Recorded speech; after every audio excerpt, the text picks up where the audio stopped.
Дивизия, сформированная в Алмате, защитила Москву. Чего москвичи не защитили свой родной город?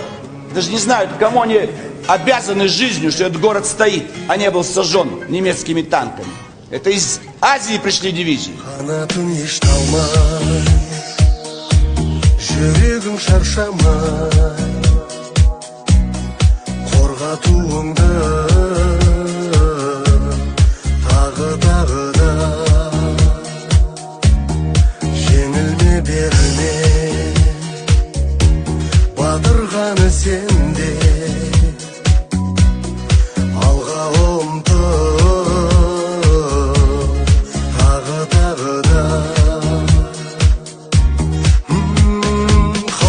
Батальон.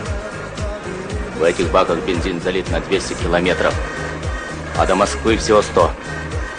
Хотя бы бензин у них были до капли. Если мы на 1 час, на 2 перережем им глотку, значит мы родились и жили не зря.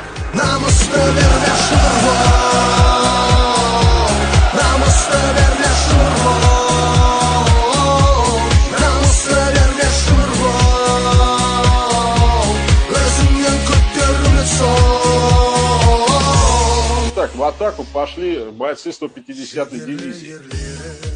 И 30 апреля, примерно в 14:25, время то, появилось первое знамя на Рейхстаге. Но оно появилось не на куполе, вот что мы с вами привыкли, а у центрального входа. Кто водрузил? Рахимжан Кашкарбаев, казах.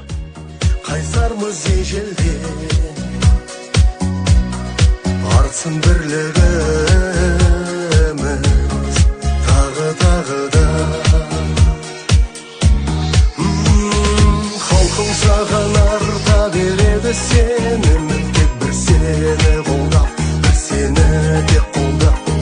Халқың саған арта береді сені.